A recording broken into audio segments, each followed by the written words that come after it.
All right. Hello, everybody. Hello, hello. Feels like it's been forever. It's only been a week, but it feels like it's been forever. We missed last Friday's stream. Almost missed today's. Not going to lie. We had to go live a little bit later today. Had an eye doctor appointment. And I didn't realize, as I got my eyes dilated for the first time, you can still see some remnants of that. I had no idea. This is my first time getting my eyes dilated that, dude, I couldn't fucking see. I legitimately couldn't fucking see to save my life. So I was just like, I remember that because the doctor put the eye drops in my eyes, and they're like, all right, we're gonna sit in this room here for 10 minutes, just let your eyes dilate. I'm like, okay, cool, sounds good. I'm like going to look at my phone just to kill some time. I look down, I'm like, dude, I can't. I was like, I can't read it. So yeah, that was my day. I almost didn't make the stream today. But what's going on, team? Good to see you all here today. What's going on, Presto? Good to see you, Tyler. Francisco, great to see you as well. Love seeing all the familiar faces. Epic, good to see you. Sir Slimbread, hello. Matthew, hello. Good to see you guys. Yeah, we'll talk about... Originally, the New Vegas story was in my roundup today, but because it got shut down right as we were about to go live, I had to pivot to talk about Highguard as our lead story, which was already in the news deck. But then we learned that Highguard's getting shut down. So I was like, okay, I guess that's our lead story. That kind of works out well. But yeah, we'll talk a little bit about Fallout New Vegas remaster, but it's not going to be like one of our stories that I think we put on Matty Slop, just because right as I had all the evidence built up of like, oh, this is interesting. Could this be something? Iron Galaxy was like, hey guys, we just do this for like all of our little projects. We have the Please Stand By logo. And I'm like, oh my God, dude. Like, why does this happen to Fallout fans so much?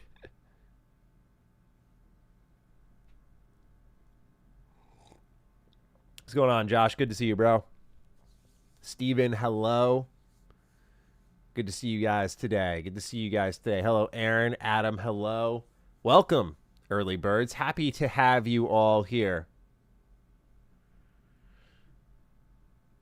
Yeah, Tyler, the eye pressure is all good. Yeah, everything's fine. I've been getting a lot of floaters in my eyes, and so I just wanted to start getting that all looked at. So that's all taken care of. But yeah, because I've gotten an eye exam done before, but they gave me an option in this one place I went to.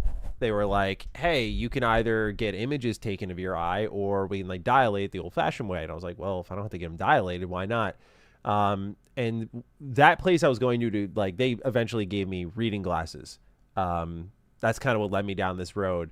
And I told them, I was like, hey, I've been getting a floater in my eye. This was like over a year ago. And they were like, okay, cool. And then I called to set up an appointment. They're like, we don't think we need to see any follow-ups, but if you get any floaters in your eye, let us know. I'm like, dude, it's what I was fucking there for in the first place. So I went to a new place and had to get like a whole new eye examination. So that was fun. But yeah, anyway, it was fun to experience that for the first time. Tyler can add that under my belt a little bit here. Thank you, Nick. I'm glad you enjoyed the Resident Evil video. I appreciate that. It felt like, you know, a ton of games building up into one there, just from the story as well as like all the retrospectives we did on Retro Rebound. It was good to get that out. I wish I could have got it out a little bit sooner. I felt bad it was kind of late compared to all the other reviews.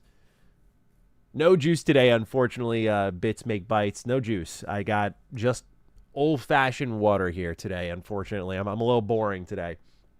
We got our first super chat here. Hang on. Let me grab this. Let me see if I remember how this all works. There we go. Liza P has been wrecking me. I'm only in the beginning too, but too embarrassed to lower difficulty. Want to experience the vision. Any advice? Yeah, it's a more traditional Souls-like where it's not like you can level your way out of trouble. I think the best thing I can offer you is what weapon you should build toward, because there's one weapon in particular. What was it called? Best Liza P weapons. I'll give it to you right now.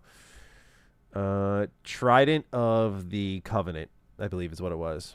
Trident of the Covenant. Let me make sure this is it.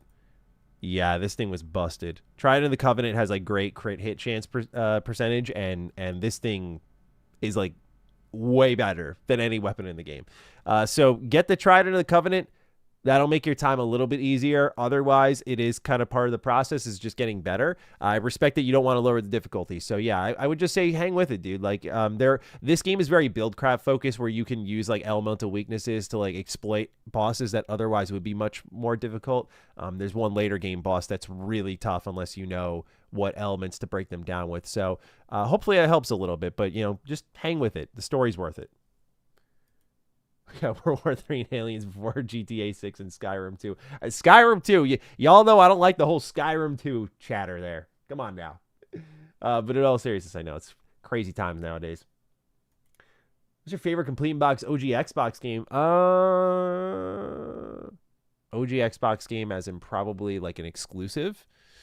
Let's see. Blinks the Time Sweeper comes to mind. Fable also comes to mind. I'm going to go with Blinks.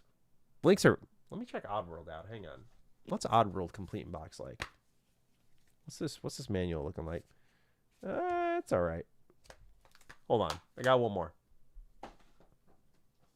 Gotta check out Shenmue 2. Shenmue 1 complete in box is awesome. Yeah, this has got 2 discs. It was pretty nice. Does this have a passport in it? It's got the... Oh, remember the old Xbox games had these, like, promotions for... See, this is what I love about old Xbox. You just, like... I've never heard of Tao Fang. Even to this day, I'm like, what is that? Just random weird games. But yeah, Shenmue always had good complete in box. This copy's pretty minty. No, it's not that close. Yeah, I'm going to go with Blinks. Blinks the Time Sweeper. That would be my selection for best complete in box OG Xbox game.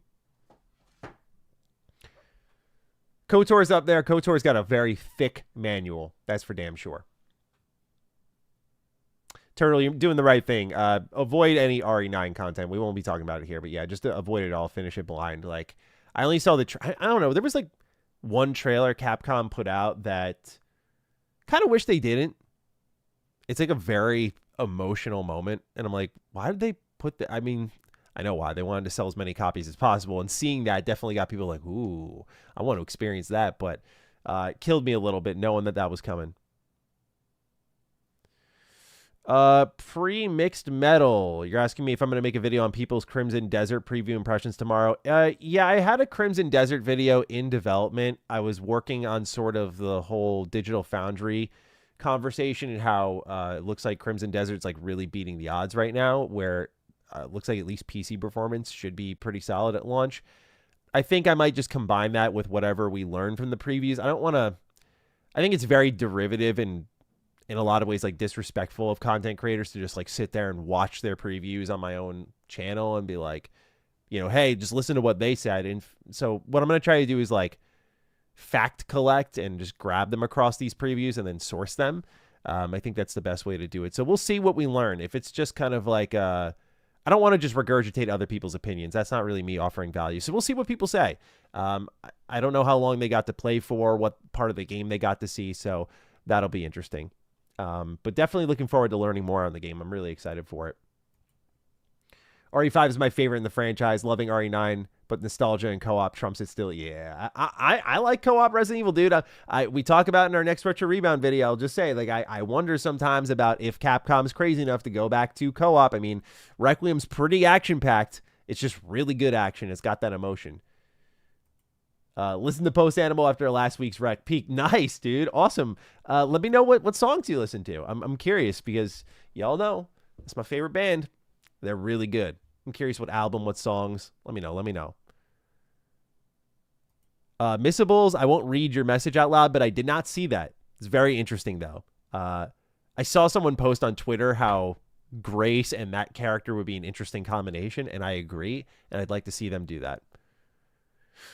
Mike, yeah, we did read about Iron Galaxy's handling of Fallout 3 and New Vegas remasters. You guys are starting to convince me maybe I should bring that story back for this, just because, I don't know, is it like, if we put on Matty Slop, I'm like, is it really like, is there a point to the video to be like, hey, that's not really a thing? Probably not. Anyway, it got shut down by Iron Galaxy. They're like, yeah, sorry, we're not doing it. So, it's a shame. Have you ever watched The Rad Brad, 12 Years Strong? Interesting because he's not industry. No news, no events, just plays games, a real one. He deserves some flowers. He gets some flowers, dude. He's got the most ideal channel of all time. I think every content creator would want what Rad Brad has. Like, he's got it really good from my point of view. Like, he should totally get his flowers. Like, just sits down, plays games, and that's it, dude. And like, you just stay out of the shit. You don't got to get involved in the news. You're big enough where you don't need like review codes or anything like that. Like, he's got it in such an awesome way. I'm very happy for his success because it's a rare type of success, but it's one of those things where he's just like, he's an OG. Like, he's built in, right? Like, we all know the Rad Brad playthrough videos. So yeah, it's awesome to see him succeed, dude. It's just great channel, and just something that I remember I wanted to have a channel like that, like at least 8 years ago. I was like, that would be cool, but it's like, it's impossible to stand out in that kind of genre nowadays. You know, you got to have more, you know, but he's done a great job with what he's got.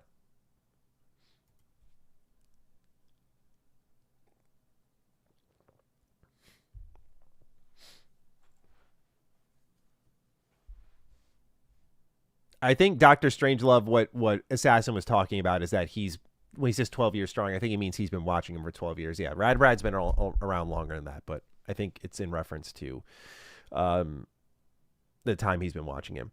How do I decide which platform to play on? At times I'm struggling to pick between PC and PS5. I think it's just the Platinum Trophy. Do you care about Platinums? Like, for me, that helps a lot. Do you have hardware attached to that? As in, do you have a Steam Deck? Do you have a PS Portal? For me, I have a PlayStation Portal and a Steam Deck, but PS Portal lets me get games done a lot quicker. So if I don't have to worry about gameplay capture and I can just play on my own time, PS Portal is super clutch because then I can just play the game whenever, easy pickup, especially if it's one of those games where you buy and it can immediately stream through PS Plus. It's not even like a remote play option. That's really good. So that helps me make decisions. Plus, like, do I want a Platinum or not? Like, those two combined help.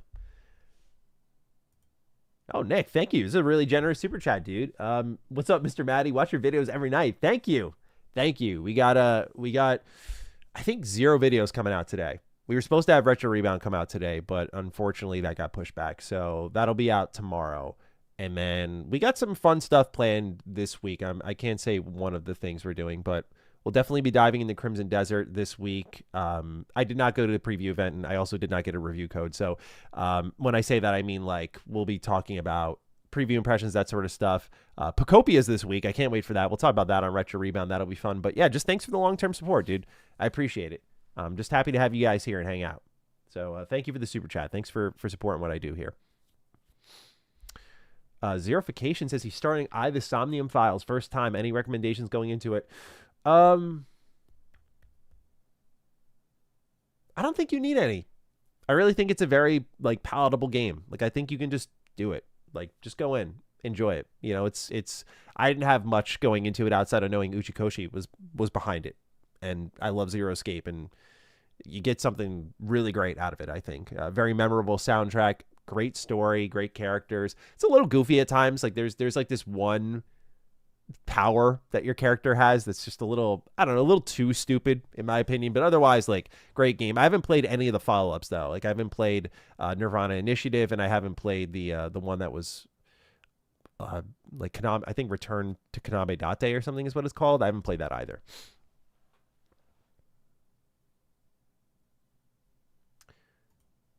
Do you like Rogue Trader? It seems like you would. It's one that I've actually missed. I know this is definitely one I would love because I think it's set in the, no, it's not in the 40K universe. Is it? They're working on one that's in the 40K universe. Gabriel, thank you for becoming a member. I appreciate that. I removed that tier. Why is the podcast duo still there? I'm going to double check that after the stream. I apologize. Thanks for becoming a member though. But yeah, Rogue Trader's on my backlog for sure. I don't know if I'll get to it this year because I spent some time last week working on my Retro Rebound schedule for the year because I wanted to really, there's a lot of big games coming out this year and some franchises that I'm a little behind on. Like Grand Theft Auto is a great example. Your boy's got to play a little more. I got to beat GTA 4 and Vice City, and it's like, okay, I got to factor it into my schedule. So that plus, like, I want to do a Witcher replay. So there are some like really big games that I want to sink my teeth into. So it's going to take a while to get there. So I don't know if Rogue Trader is a game I'll be able to play until much later in the year. But now the DLC is here and whatnot, it kind of benefits that I waited this long, although it wasn't intentional. Speaking of which, holy crap. Maddie, when are we going to get So I Played GTA 4 before GTA 6 video? Hopefully we get what COG calls the Smiling Maddie thumbnail, because that game slaps. I'm sure you will. Yeah, I'm excited to play GTA 4. Like I said, I never finished it. It was one of those games that I played when I was way too young and just did not resonate and never bothered to go and pick it back up. So I want to get to that one. I was watching G-Man Lives retrospective on Vice City, and that's it. I love G-Man Lives. Awesome content creator. And that got me excited. That got me pumped, because I like to look at the history of some of these games before I dive into, like, spoiler-free ones, before I dive into my own retrospective, because, like, there is a level of some of these games you had to be there for it. So I like to hear, like, in G-Man's video, for example, the kind of personal anecdotes of, like, what that meant to him, and sort of like the transition from GTA 3 to Vice City. So that was a really good watch. But I'm doing my preemptive research so that I can dive in with some real knowledge on Vice City, and I'm really excited, especially because I just realized, or I should say remembered. It's not really. I remember someone telling me this, but Ray Liotta was like the main character in the game, and I thought that was awesome, because I love Goodfellas. It's a great movie. Will I be on the RE9 spoiler cast for LSM? I probably won't. I skipped my stream last week because we did a podcast crossover and I had some video work to do, and then I also had the stream planned, and so something had to give, so I chose to let the stream give, because we packed in a couple of original Matty Slop videos, like on Pokemon Winds and Waves, for example. So I had to miss the stream, and I don't want to miss a ton of streams. And also, when I do too many LSM podcasts, my schedule turns into absolute shit. So it's like I can't do it as often as I'd like. So it's one of those things where I think I'm going to probably just bow out of it, because my schedule is looking really packed this week. Yeah, Uncharted, your super chat was extremely timely. Just like natural transition. All right, let's do one more super chat here, and then we'll dive into the news. Oh, sorry, two. We got another one. Thoughts on PSSR 2? Hey, dude, if Resident Evil Requiem's anything to go by, I'm a believer. Looking really great on PS5 Pro as well. But just, dude, that's one of the best looking games I've seen. I mean, I know it's not just PSSR 2, but like, damn, there are levels to fidelity if done right. That's for sure. I like how I say I'm going to get into the news, and then we get pounded with super chats. Not complaining here, but like, damn, awesome to see. Thank you, Terumi. Rogue Trader is exclusively a 40K thing. Okay, I appreciate that. Then I don't remember what the new thing that Owlcat's working on in Warhammer, but yeah, Rogue Trader would be up my alley. I love Space Marine stuff. I'm not super knowledgeable. I've played a lot of Warhammer stuff, but I'm not super knowledgeable about all the lore and stuff, but I did like Space Marine 1, and I loved Space Marine 2. Sorry if you answered this before, Maddie, but how would you rank RE9 within the RE games you've played? For me, I think it's top 3, maybe even number 1. I've been getting asked this question a lot. I think I would put Resident Evil Requiem in top 5. It's definitely not number 1, just because the boss fights. That's the main thing. The boss fights just aren't. I got to read the comments on the video. I'm curious if anyone agreed or not, but I talked about it in my Requiem review. I thought the boss fights were kind of too easy, too trivial, too mechanically simple. And when you play something like RE7 before this, you have that like fresh feeling of like what a great Resident Evil boss fight is, at least in my opinion, or RE2 remake, like just leaning on those core pillars of the game and just challenge you in interesting ways. That knocks Requiem down a peg for me. So it's definitely probably in the top 5, but I'm thinking like my favorite is right now probably RE7 still. Like I really love RE7, dude. I really do. Like going back to it, plus with its DLC now, I'm like, this is such a special game. But I also, RE2 Remake's amazing. RE5 is kind of my favorite too, because I love, that's my first one. I love the co-op. I love the treasure hunting. I love the comedy, the boulder punching. The 7 minutes is all I can spare to play with you. They kind of make a reference to that in Requiem as well, where certain characters like, I don't have time to play with you. I was like, kind of said it. So yeah, they're like Requiem's probably like top 5, maybe. I mean, there's some stretches in that game that I'm just like, whoa, So good. But definitely like A tier Resident Evil, because obviously Resident Evil 4 I haven't even mentioned. So I think history will be kind to Requiem, but I think there's parts of that game that people will settle down on and go, it's all right. You know, a lot of spectacle is a good way of putting it, Assassin. See, I like the boat section in RE7 Uncharted. I think it's great. I love that when you look at Resident Evil Revelations and they leave the boat at a certain point, it kind of like hurts the game, but leaving the manor was a dangerous choice in RE7. I think the boat makes it worth it, but it's definitely not as good as the manor, but it's good enough. I think the salt mines are the worst part, but they're super short section there. Oh man, we got more Resident Evil here. Maddie, I'm back with my exquisite opinions. Well, welcome. Thank you for your super chat. Requiem is great, but Operation Raccoon City is still the best Resident Evil game. Sorry, I missed some streams. Did you get a chance to peep on the lore out mod for the showcase? I did not. I'm sorry. I forgot, dude. I'm sorry. I know you asked about this last time. I apologize. I can't tell if you're trolling on Operation Raccoon City, and I only say that because when I did my retrospective of Operation Raccoon City, I mean, there were a lot of people who really liked that game. I played that shit around launch with some friends. My friend raged off of it. We never played it again. I played and beat it. What was it, last year? I didn't think it was very good. I don't know, man. I respect all differing opinions. I'm just happy to have you here, dude. You know, it's like whatever there's so many Resident Evil games. Whatever is your favorite is your favorite. I saw a video. I was trying to learn how to play Resident Evil Outbreak. It's a pain in the ass. I'm just not going to bother. Because I wanted to get ready for that with Requiem to kind of understand the Ashcroft family bloodline a little bit more. Learn more, a little more about Alyssa, who she is. And I heard that someone in that video explaining how to get it all set up, they said like Outbreak was their favorite. So I don't know. I feel like Resident Evil's a lot of like your first is your favorite. Like my favorite is arguably 5. And people probably hear that and shudder. They're like, oh God, 5? Are you okay? Is everything all right at home? But thank you for writing in. I will make a note here. I'm going to put in my news tab here to look at the lore out mod. I apologize for forgetting to do that last time. Okay, a couple more super chats, and then we'll get started with the news. I appreciate you guys' patience and for being here. Ah, my good friend Henry. Glad to see you cooking hard. I hope you're ready to go beast mode on lighting soon. Yes, I am ready. I'm excited. Yeah, once the levels are ready, sir, I'll be there to follow up. I appreciate you and your work, so good to see you here, my friend. For those who don't know, this is my art director. Nurse Mayo, appreciate you and everything you do. Thank you. Kind, simple, to the point. Appreciate that. Would love to see Outbreak 1 and 2 get a remake. Yeah, it seems like they're going to do something given that they brought back Alyssa, you think? I don't know. They kind of pull even inspiration from RE6 in this game where I don't know. Are they going to remake every old Resident Evil game? Is that kind of the play? Certainly they have like 30 more games to do, and that's money, so maybe they'll do that. Yeah, Doctor Strangelove, there's Code Veronica, and I think it's RE0 are both getting remakes. Are you going to do... Oh, yep. Great question here. Yes, I am going to do a retrospective for Castlevania. I put down...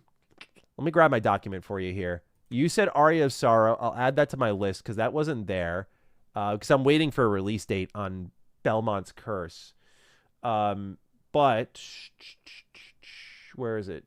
Retro schedule. Here we go. All right, so if I scroll down to the bottom...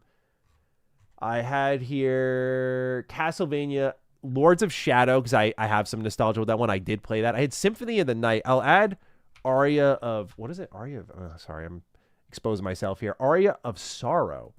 I'll take other recommendations because I really am excited for getting into Castlevania more. I do like a good Metroidvania. It's a genre that kind of fatigues me a little bit, though. I'll be honest. But if they're really great, they don't bother me. So I'm absolutely happy to take more suggestions on that. But okay, I've added that one in. And I think with that, let's get started with some of our news stories here, just because I want to make sure we do our show as well. And then I'll kind of chat with you guys as we go along. But yeah, feel free to follow up with some Castlevania suggestions, because we'll definitely be doing that. To answer your question directly, we'll definitely be doing some Castlevania retrospectives. I think it's good for me to catch up on that franchise and what makes it tick. Even though I've played it's a problem with me just getting into certain genres and games and series late, is that I've missed the origin of so many things.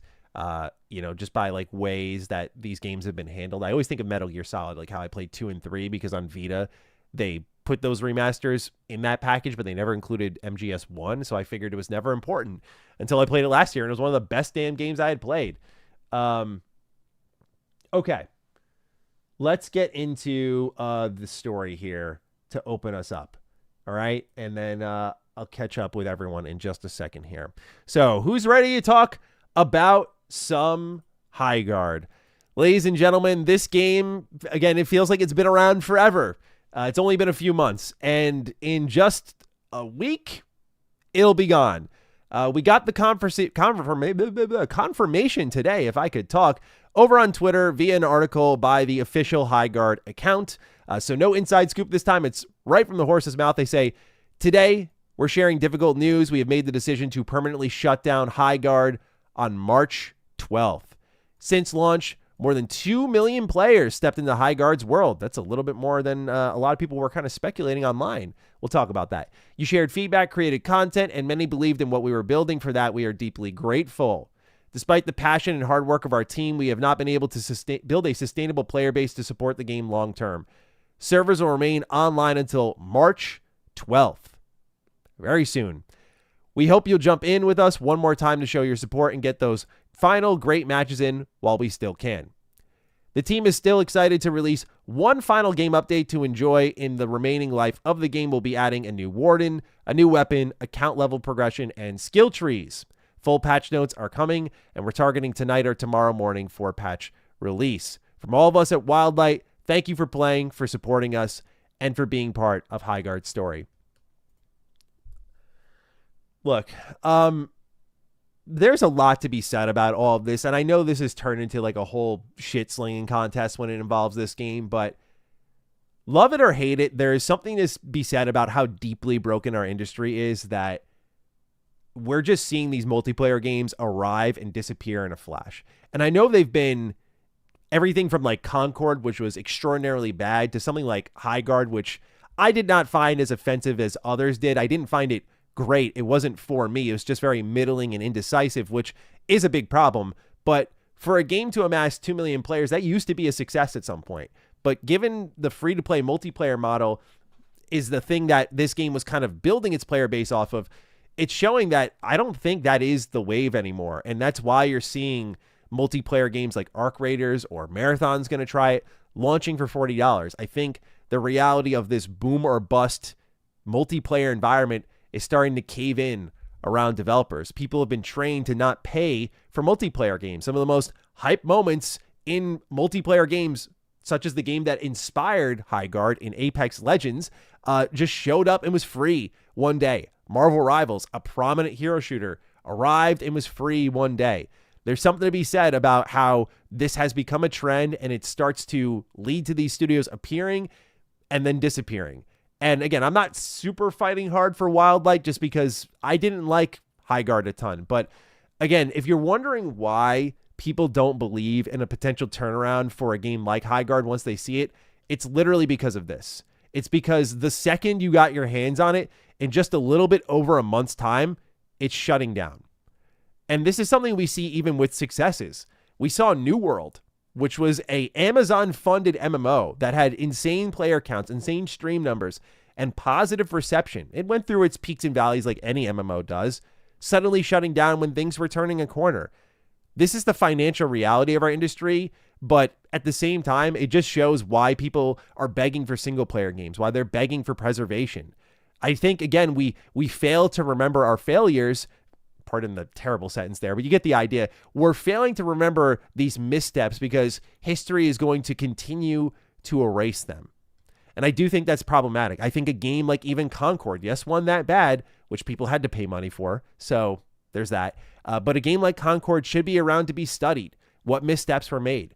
But I think one thing that's apparent here is that developers really need to start listening closely to communities. There continues to be this marching to the beat of your own drum, this sense of hubris that envelops these game development studios that have had past successes where they feel invincible. And we'll read about that in Jason Schreier's report on what happened behind the scenes with Highguard in a moment here.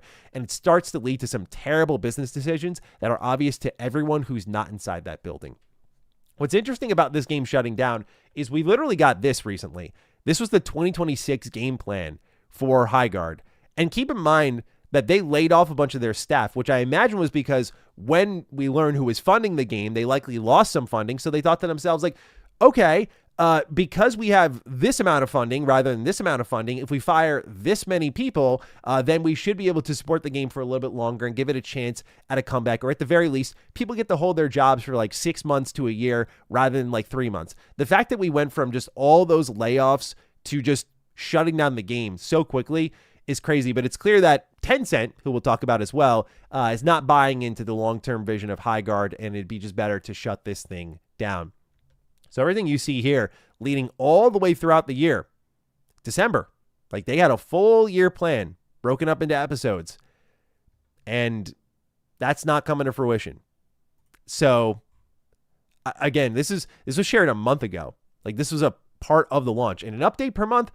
I mean, this sounds great. Like one thing you can say about Highguard that it did well was like immediately they dropped that 5v5 mode. Like you could see that as an independent team, there was potential in the idea of their ability to respond. There is something to take away from that, I suppose. But obviously, many of these updates will not see the light of day. In fact, almost all of them. So with that, a lot of us were asking what was happening with Highguard. There's been a lot of assumptions, a lot of question asking. Well, Jason Schreier does have the report on Bloomberg. So he writes a little bit to open up this article, basically the story that led into the reveal of Highguard here, that they were really excited about the game and they had the big reveal to end the Game Awards, and it became a negative situation online here. Well, the story begins in 2021 when a small group of people who worked for the game developer Respawn, a subsidiary of Electronic Arts, decided to quit and start an independent company. They missed the freedom of their pre-EA days, Dusty Welch, co-founder and CEO, told me in an interview last month. Welch didn't mention another key reason for the exodus. In 2019, they had released Apex Legends, a battle royale shooter in which dozens of players fight across a giant map. The game proved to be a massive success, generating more than $3 billion in revenue. Yet, as sales piled up, some of the creatives who had worked on it felt unhappy that they weren't benefiting enough from the resulting windfall, according to people familiar with what happened, who asked not to be identified discussing non-public information. I think this is actually a noble reason to start a studio. You didn't get paid. I get it. Like, these companies will work you over. So I think that's a great start to the story. It's like, okay, we got worked over for a positive success. Let's go do our own thing here.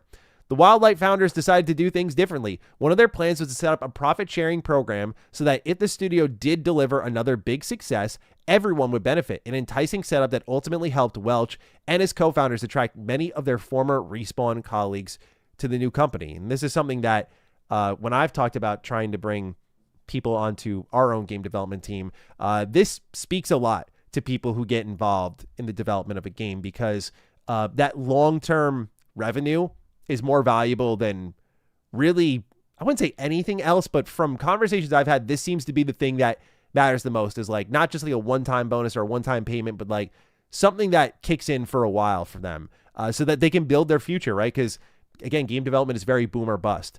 So I think what the Wildlight founders had initially planned sounded like a good idea. So here's where things get a little bit interesting.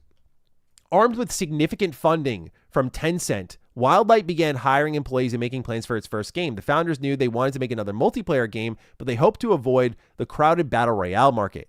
So instead, they looked to Rust, a survival game in which players can raid enemy bases and build their own. They envisioned beginning constructing levels and designing mechanics for what was envisioned. Sorry, my reading ability is terrible. Let's try it again. They began constructing levels and designing mechanics for what was envisioned as a survival-focused shooter. This is interesting because what you're going to read about here is kind of what I talked about in my review of the game, which is I felt like the game had no idea what it wanted to be. And you can feel that indecisiveness in the product. They write, 2 years into development, the team realized the design wasn't working, in part because of the amount of freedom conflicted with their goals for highly competitive play, according to people familiar with the events. This kind of explains, in my brain at least, why they suddenly had that mining minigame. I was like, why is this here? Now when you learn, like, oh, it used to be a survival shooter, it's like, okay, it makes a little bit more sense now. Also, the scope was too big. Still, some parts of the game were salvageable. The base rating aspect of the survival game in particular seemed worth keeping. In January 2024, the team pivoted to what would become Highguard, a raid shooter that streamlined many of the survival aspects into a faster, more competitive game. So they performed surgery, is what we like to call this. Over the last 2 years, let's try that again. Over the next 2 years, the Wildlight crew played around with various ideas and player compositions, such as 4 teams of 3 players each, and before landing on 3v3 matches as the foundation of the game, they aim to release Highguard in early 2026, expand over time as a live service game, and address feedback along the way. So that kind of reads to me, and I might be reading between the lines a little too much, but it sounds like they kind of had to, with the project going in one direction and then quickly changing gears, they had to kind of embrace the live service model, or maybe they had something more fully featured planned. Again, we talked a little bit about in my review how Highguard felt very feature light. I was very surprised by how little wardens were ready at launch, for example. And granted, they were going to release them pretty often if the roadmap was anything to go by, but still, it explains why the game felt very feature light. So continuing on, they say, many of Wildlight's developers were itching to subsequently develop a single-player story set in the world they'd created. Such a move would follow in the footsteps of their former company, which had released the multiplayer-only Titanfall 2 before eventually graduating to Titanfall, they would release the multiplayer-only Titanfall before eventually graduating to Titanfall 2, which included both multiplayer and a highly regarded single-player campaign. They hoped Highguard would be the foundation for grander ambitions to come. So this is just a philosophy I disagree with personally. I feel like you need to give people a universe to care about first. And Titanfall was sort of a product of its time. I don't think it works like that anymore. Like releasing a multiplayer-only game in 2014 to 2016 worked. I think of Titanfall and I think of Overwatch. But people yearned for more, a deeper connection. And Titanfall 2 did give them that. The only reason Titanfall 2, in my opinion, like many others, didn't thrive is because Titanfall 2 launched right next to Battlefield 1. And its own publisher chewed it up and spit it out, which was disgraceful. So I feel like Titanfall 2 deserved a brighter future and would have gotten one, if not for that very particular situation. But I feel like launching with multiplayer first so people might like the idea and then building a campaign off of it, I just don't think that works. I think you got to start with your story and then you can build multiplayer off of that. You got to give people a universe or characters to care about. And even then, it doesn't work. We've been talking a lot about Resident Evil lately, and I think of like Reverse, where they had all the Resident Evil characters come together for this kind of hero shooter style game, and it got shut down pretty quickly. One of Capcom's rare failures in their generational stretch. So you need more than that too at times. So yeah, I would have personally started with characters worth caring about, but that's just me. They say in the year leading up to launch, Wildlight tested out Highguard extensively, both among their own staff and with external players. They worked closely with members of Tencent's studio group, although they tried to keep that secret. When I asked last month, Welch would not say who funded the game, and Tencent employees who worked on it are not mentioned in the credits. Both Tencent and Welch declined to comment on this story. This is a good time to transition really quickly to what this is all about. So to me, at least, this was one of the biggest surprises, was this story here. Tencent was quietly backing Highguard Studio, according to a report. The top paragraphs have all the information here. This comes from GameFile, Stephen Totillo, but it's a paywalled article, so we've got IGN here, where they write, Highguard, the free-to-play PvP raid shooter, announced at the Game Awards last year, released to preemptive criticism and mockery only for most of its developers to be laid off just weeks after launch, was apparently financially backed by Tencent, according to the report. This comes from GameFile, which reports that the Chinese gaming mogul was the primary financial backer behind developer Wildlight Entertainment, an arrangement that was not publicly shared by either company. Prior to this report, it was unclear who was funding Wildlight, despite Highguard seemingly being in development for a number of years prior to the announcement at the Game Awards in December. Its official LinkedIn page has long included the line that Wildlight was a new, fully funded entertainment studio. What's also left out of this entire IGN article is that they did claim to be a fully independent studio with no corporate overhead, but yet you see here that they worked closely with Tencent and then proceeded to hide it. I'm not a conspiracy theorist, but dude, like they both knew this smelled like shit from the start. And it's in those moments that I do say a game like Highguard gets what it deserves. When you're going to be that cagey about who's funding it, you cannot sign a deal. Like you can't be that desperate for money that you sign a deal with the devil.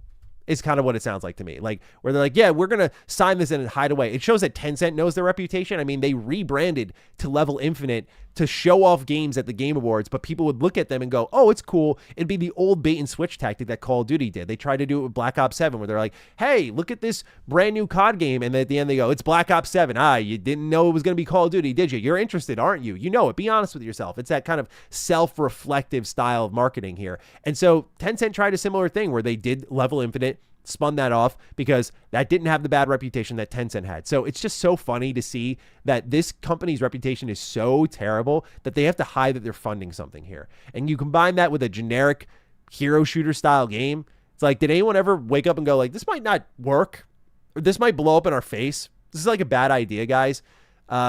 Anyway, let's continue reading. Reactions from testers are mostly positive, but there may have been blind spots in the process, according to people familiar with testing. Highguard was a complicated game to learn and was more fun when using voice chat to communicate with other players. They tested it with the microphone off. It made for a much worse experience, former Wildlight employees said. Having developers on hand to answer questions and explain mechanics also led to different conditions than players would ultimately face when the game was released into the wild. One solution may have been opening the game up to the outside world to start building a community and garnering feedback from a wider audience, a process that helped other multiplayer games like Arc Raiders and Battlefield 6 find success. But whenever that notion came up, Wildlight leadership had nixed it as they wanted to recreate what had worked for Apex Legends. So remember what I said earlier about like hubris and the idea of like, this worked in the past, it's going to work again. Like, there's a sense of unpredictability in entertainment that you just can't nail down a formula and go like, this is going to work every time. We are going to shadow drop it, even though shadow drops have been a thing for a long while. They were a thing before 2019 when Apex Legends came out. They continue to be a thing afterwards. You need something people care about at the end of the day. I think of Oblivion Remastered. That was a shadow drop, and that was an exciting one because people cared about it. So again, it shows lack of product knowledge and just thinking that the reason Apex Legends succeeded wasn't because it was an interesting competitor in the Battle Royale space with Titanfall style shooting, which felt really good. And also, by the way, the genre wasn't oversaturated at that point. It was shadow dropping a game in an already saturated genre and hiding your publisher. Just like there's so many layers to this mess. It's like there's a reason this thing failed.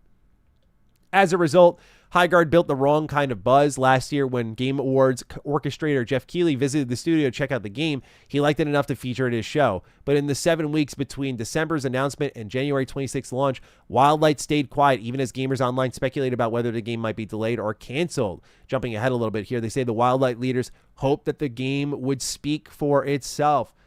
I was kind of on a roll with this whole Highguard coverage of mine because this is another thing I predicted, is that I think they're just kind of waiting to see if the game will speak for itself. And it almost worked. The day-ish before Highguard came out, Jeff Keighley was talking wild on Twitter saying, you're all going to apologize to me.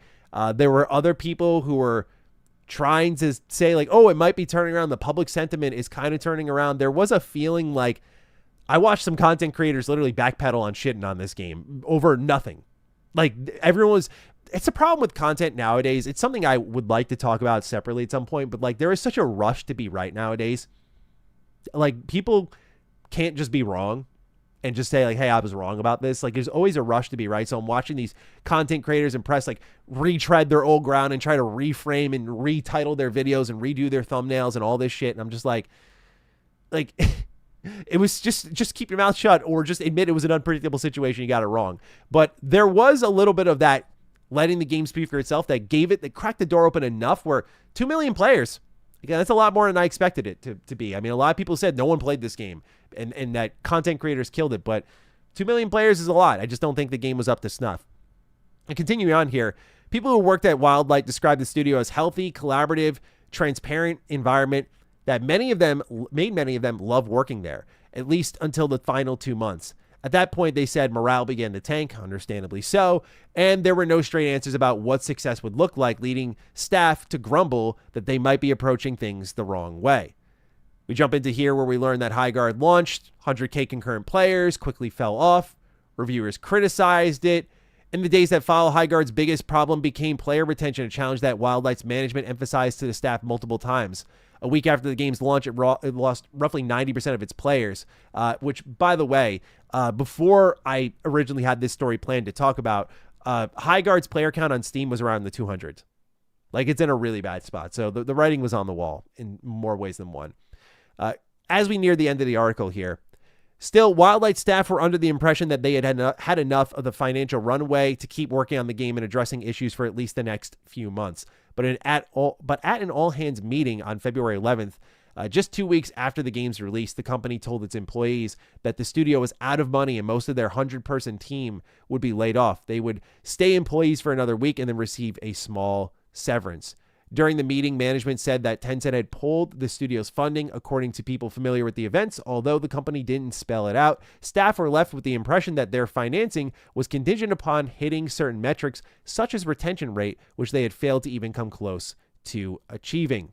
When asked what they thought went wrong, several former Wildlight developers used the word hubris, a belief by the company's leadership that they could emulate what had worked in the past with Apex Legends, no matter how much the gaming landscape had changed since then. After all, they had made one of the last decade's biggest hits. Today, less than 20 people remain at Wildlight. Now we know that's going to be 0 very soon. They're continuing to update Highguard, and we know the rest of the story and how it goes. They shut it down. So, yeah, you got secret backing. You got a situation here where they tried to replicate the past. The product was clearly not ready. They forced it into a live service hole, and just a lot of bad decisions along the way here. As you can see, it's a lot of little cuts along the way. And just to kind of put the icing on the cake here, in my opinion, was yesterday, an ex-Highguard developer was talking about what led to the game's failure. And they blamed that it leaned too far into the competitive scene. They said, I can only speak to my side as a level designer, but when I joined Wildlight, I was trying to figure out this new ambitious game, and this team was always pushing boundaries. You don't strive to create something that doesn't work out, but it happens, unfortunately. Throughout development, we really leaned into the competitive side of it, and that was always one of my biggest fears as a player. 3 versus 3 duos is the sweatiest version of anything like Battle Royale, objective modes, Wingman, you know it, you name it. It requires such a high intensity of communication with your team and team play that it doesn't leave much room for casualness. I think that was one of the biggest things that turned off a lot of players from Highguard, he added. With all due respect, I mean, I'm not going to overreact to this, but it's like, dude, it's just like Counter-Strike is super popular. It's like one of the top played games every month. Arc Raiders 3v3, all about communication with, you know, the proximity chat. The list goes on. There's a lot of hardcore games out there and many games that make you sweat that are very popular. I know, for example, that there's room for casualness in something like Helldivers 2, but like Helldivers 2 also makes you sweat because everything is so dangerous. People like to sweat.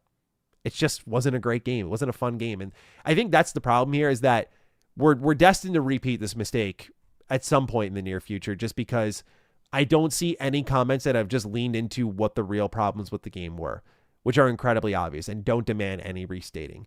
Leadership, hubris, just a lack of fun factor, mechanics that are not cohesive with the actual experience the game is trying to deliver to you. The list goes on. So there's a reason Highguard failed, and it's not YouTuber bad. Although much of the media will try to tell you that, and no doubt, I'm sure at some point in the next 24 hours, we'll have a viral tweet of someone in games journalism crashing out and blaming people like myself. But that's just the way it goes. Anyway, Highguard's done by March 12th. I admittedly thought with the layoffs, they were clearly trying to stretch their budget. I thought this game would be around for at least another, like, till June. I was willing to give it up to a year, but I said I don't think it'll be around by 2027. But this is a little bit sooner than even I expected. So that's what's going on with Highguard. Just a really crazy situation. And we got ourselves what is effectively now another Concord. I hate to say it, but like, it is that same high-profile failure. We wanted to build this to make it into something much bigger. It did not turn out into that as anywhere close to that. Made no money. Disappeared off the market as quickly as it came. That is the nature of multiplayer games. Nothing sticks. It's just there. And so, yeah, that's why I stick to my single-player games, man. Can't be bothered to care. It's just like, yeah, okay, you're probably going to disappear soon if I don't play you right away and give you money right away. And I don't think that's a fair expectation to put onto your customers. I think you got to make something that's sustainable and can be on its own 2 feet. At least, you know, again, like buying into it. Like, okay, if we're selling the game like a Marathon, like an Arc Raiders, it's tougher. But if you make a great enough game, I think Arc Raiders shows people will pay for it. So that's what's going on with Highguard. Just really, really nasty situation all around. But Can't say I'm too surprised by this all. Chat, let's catch up a little bit here. What do we got?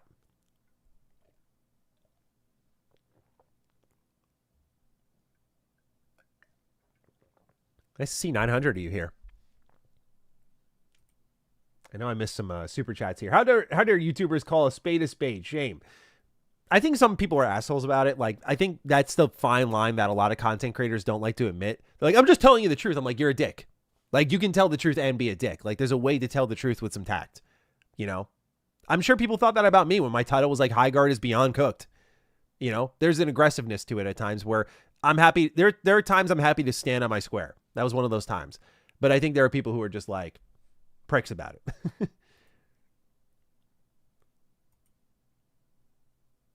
Let me catch up with some of the super chats here.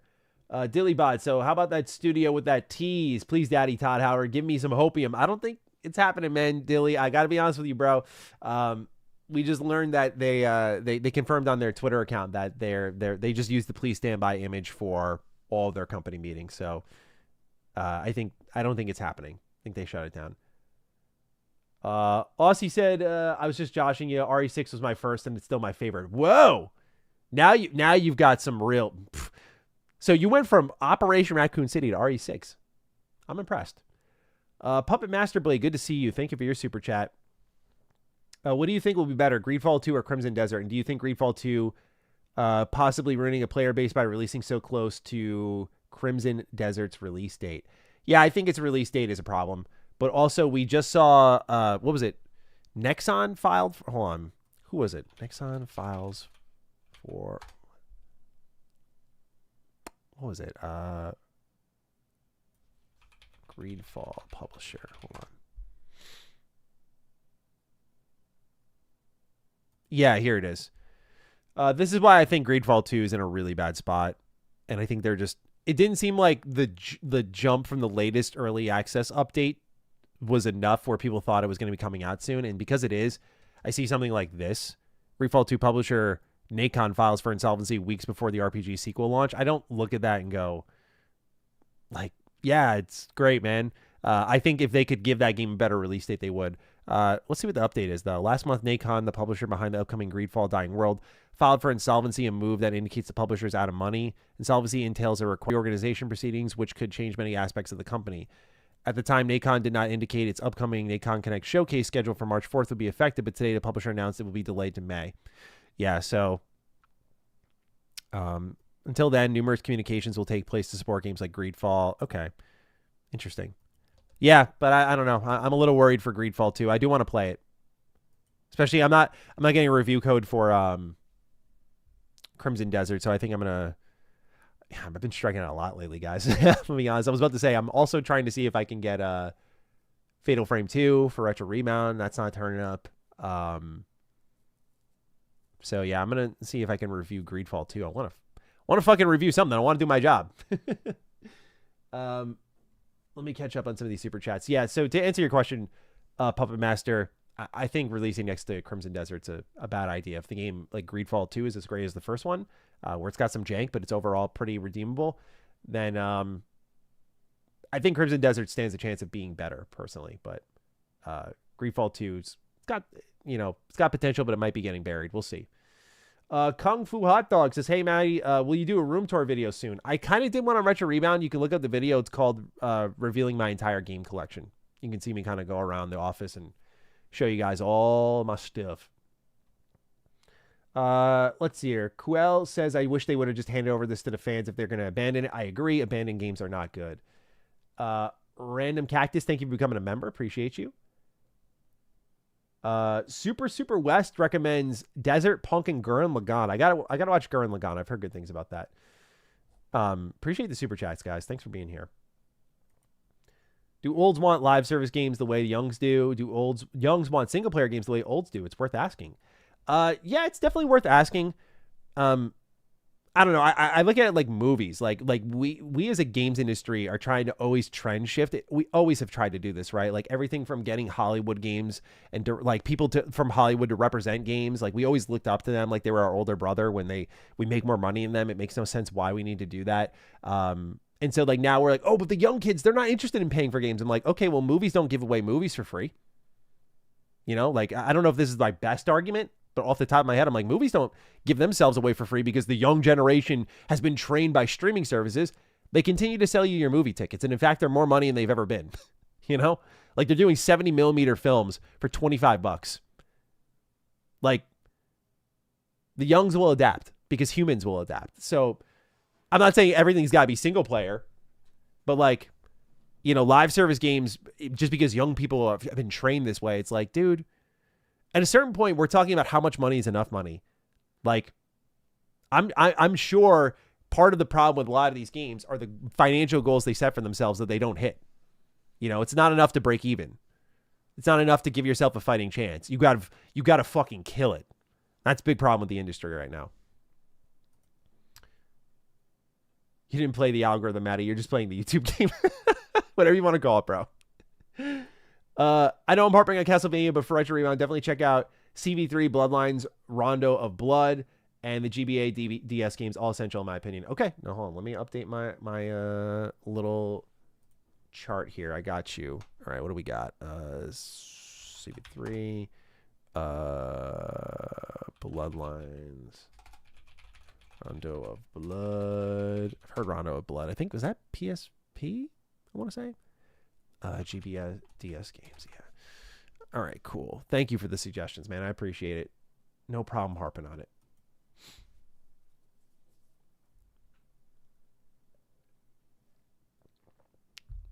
Oh, Clamhammer bringing up Maple Story. Man, I forgot about that game. That's a throwback. Let me get our second story up here, guys. I'm reading chat, but just in case you see me clicking around. Okay, that was Highguard. We'll talk about Ubisoft next. That'll be a fun one.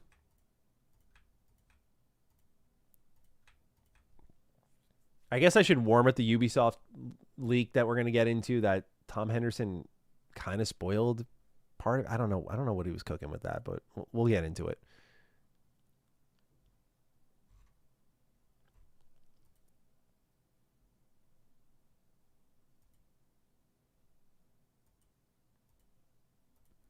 Okay, got all my stuff up.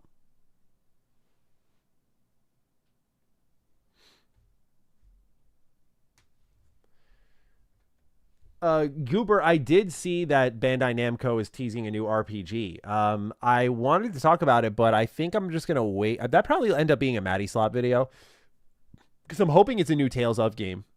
That's my, like, ideally that'd be sick. Because Tales of Arise was like 2021. It feels like it's time. You know, it feels like it's time.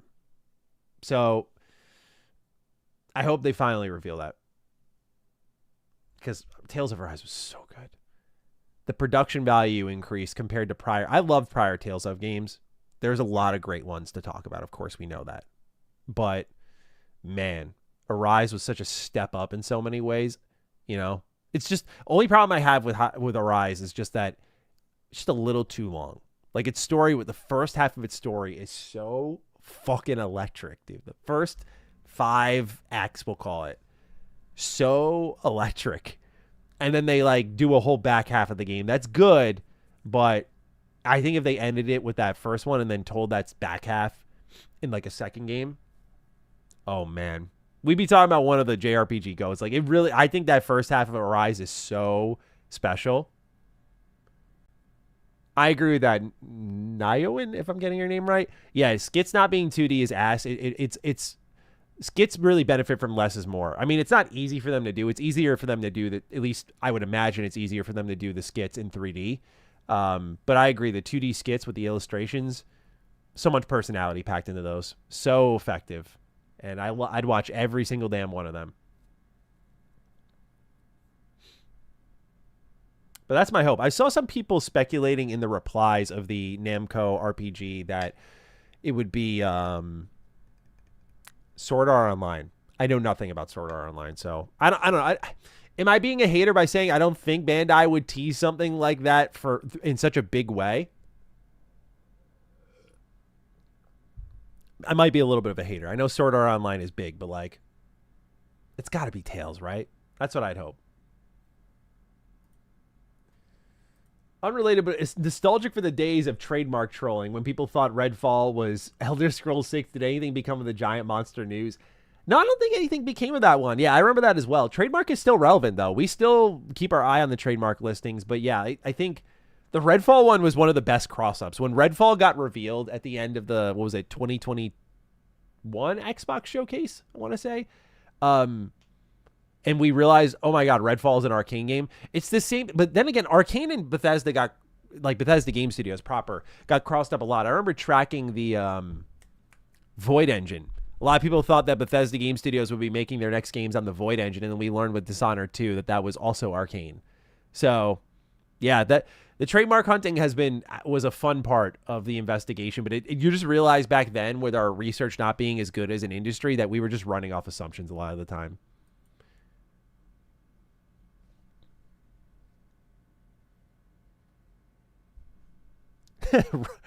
Robespierre. Robespierre. It's a big mason jar. This is like a 32-ounce mason jar. Although I might have small hands. I don't know. You guys tell me. My wife is just telling me I have very soft hands. I just like lotioned my face, so I had some leftover lotion, and so I had that very soft skin. Very soft. But nonetheless, I think my hands are a respectable size.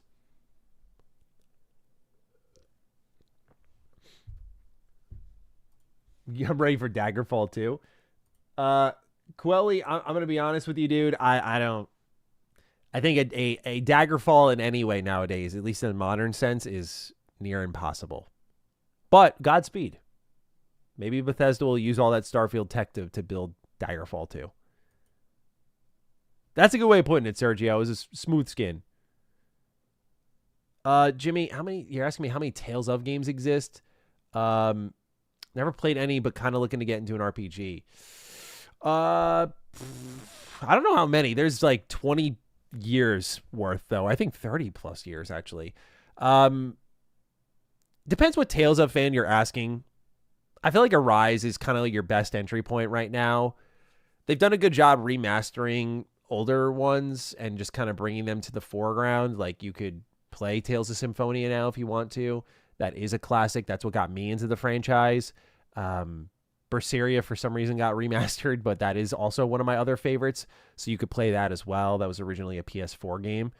But I would just say, like, if you're looking for a safe rec, it definitely makes it tough to go back, though, because all the other Tales of games definitely have like a lower production value. But Tales of Arise is a safe one. Tales of Berseria, if you can deal with like lower budget, like dungeons, like just rock walls in a cave, if you can deal with that sort of stuff, dude, yeah, like you'll have a great time with that game. Because that story is really good. Which one do I have on my Tales of Hearts? It's on my Vita. That's a good one. I've heard good things about Tales of the Abyss. I haven't played that one yet, though. Symphonia is great. It's another one. But yeah, I would just say go with Arise if you're looking for a safe one. Vesperia's in it. Yeah, Vesperia's got a great soundtrack. That was originally a 360 exclusive. Vesperia's around. Yeah. Good picks. Good picks. Who's ready for story number 2? Who wants to talk a little bit of Ubisoft? We got some fun stuff here. Let's get into it, everyone. Let me take a sip first. All right. Okay. Let's get into story number 2 for the day. Ladies and gentlemen, we've got ourselves some Ubisoft information. So when it comes to Ubisoft leaks, I should also add that it's always a guessing game to me on whether or not these are planted leaks. I think when it comes to a Tom Henderson leak, it's usually stuff that Ubisoft would rather keep close and maybe even unannounced entirely. But there's definitely, like, when Assassin's Creed Shadows first started to roll around and, like, here comes the IGN report, like, we've learned that, here comes a new Assassin's Creed game and it's set in Japan. I'm like, I feel like Ubisoft does that because it's part of their marketing strategy, because it just happens every single time. And I feel like you see leaks from them which seem very deliberate versus something like Microsoft, where Microsoft is like a leaking company in a way that feels very difficult to control because they're so big. Anyway, I say all this because we've got some new Assassin's Creed leaks on Assassin's Creed Hex. And while there's a lot of Assassin's Creed to be had before Hex arrives in what seems to be holiday 2027, I'm most excited to talk about this one because it does seem to be like a major shakeup, at least on paper, from what we traditionally see in Assassin's Creed, which I also know has evolved quite a bit. I'm not talking about traditional stuff. I'm not talking about RPGs. It seems different. We'll talk about that. But first, let's build up to it because we're also going to get into the leadership core that's overseeing the entirety of Assassin's Creed now. This starts off on gamesindustry.biz. They have here an article that's breaking down what effectively are a bunch of creative houses that Ubisoft is now running their business within here. So you see there's Vantage Studios, then Creative House 2, 3, 4, and 5. And each of them, it's in very small text, but they include brands. And Vantage Studios is overseeing Assassin's Creed, Far Cry, and Rainbow Six. So kind of like the most prestigious ones, and funny enough, the one that Tencent happened to invest the most money in. Yeah, Tencent's still lurking around. They're lurking around Highguard. They're lurking around Ubisoft. They're just like the shadow broker, dude. It's hilarious when you really think about it. Anyway, a lot of people are wondering, like, who's going to oversee this new chapter of Assassin's Creed because they kicked out Marc-Alexis Cote, who had overseen the Assassin's Creed franchise for a while, and now we have an idea of who's going to be in charge. Let's start off with this Video Game Chronicle article, which is titled, Ubisoft puts Assassin's Creed Black Flag leaders in charge of Assassin's Creed. So let's read here. Ubisoft has announced the future leadership team for Assassin's Creed series, which will be comprised of the bosses behind 2013's Black Flag. This is also important context, not just for like, oh, who's looking after Ubisoft and Assassin's Creed right now, but also it will tie into Hex, which is why I thought it was important information for you to have before we dive into Hex in full. So VGC writes, Martin Schelling, Jean Guston, and Francois Debilly will lead the Assassin's Creed series at Vantage Studios, the newly launched subsidiary that partly is funded by Tencent. Schelling has been named the head of the Assassin's Creed brand and will be responsible for the overall strategy and long-term vision of the brand. Schelling is a veteran producer who worked on the series since 2011's Revelations, another great Assassin's Creed game according to that community, including producing Black Flag, and most recently served as Ubisoft's chief production officer. Jean Guston has been appointed to head of content for Assassin's Creed and will lead its overall creative direction. Jean is another series veteran whose design credits stretch back to 2007's original. Notably, he was the creative director for both Assassin's Creed Origins and Black Flag. Kind of a key point here. Like, look, I'm not the biggest Assassin's Creed Origins fan, but people love that game. And Black Flag speaks for itself. People adore that. So, okay, you've got the guy who directed the creative vision for two beloved Assassin's Creed games that took the series in different directions each time to great success. Like, all right, that's the dude who's the head of content for the series. That's a little promising. Okay. And then finally, Francois Debilly will be the Assassin's Creed brand's head of production excellence. Dude, this industry just makes up job titles, and it's so funny sometimes. Production excellence is a crazy job title, but nonetheless. He will strengthen production practices and execution across the brand, according to Ubisoft. He has worked on the series since the original entry and also produced Black Flag. So what you've got here is some cohesion with the Black Flag team being spread across the entirety of the franchise now. And given that Assassin's Creed Black Flag is getting a remake, and provided that remake is great, could be a good reminder of like, hey, having the original talent there spearheading the future of this franchise could be a promising direction here. The official statement from Ubisoft is Martin, Jean, and Francois have collaborated closely on multiple flagship Assassin's Creed games throughout the years across creative, production, and brand strategy, Ubisoft said in a statement. Over the next few weeks, they will transition into their current roles to formally join the Assassin's Creed leadership team alongside André and Boisvert, producer of the Assassin's Creed cross-brand initiatives and head of technological excellence, and Lionel Hiller, VP brand and go-to-market strategy, where they are going to set to steer the brand's ambitious new chapter. Okay, this does happen after a big reset at Ubisoft where they're moving all the pieces around the chessboard. A lot of us thought this happened because Ubisoft wasn't making a lot of money, but it turns out after Assassin's Creed Shadows, they did make a lot of money. But now they're looking to really put that into their coffers and reorganize for the future. So they laid a ton of people off. As we know, they canceled projects like Prince of Persia Sands of Time remake, among others, and they arranged themselves into multiple houses. And it's like, oh my God, Ubisoft's on fire, dog. So now let's get into Assassin's Creed Hex, which again is, I think, the most interesting, appealing aspect on paper for what's coming up for the Assassin's Creed franchise. And if this doesn't work out, I mean, I know we've said a lot of times, like, what do you do now? But this seems so different, so out there. And I'm like, okay, they're finally doing something different. They just got to nail it.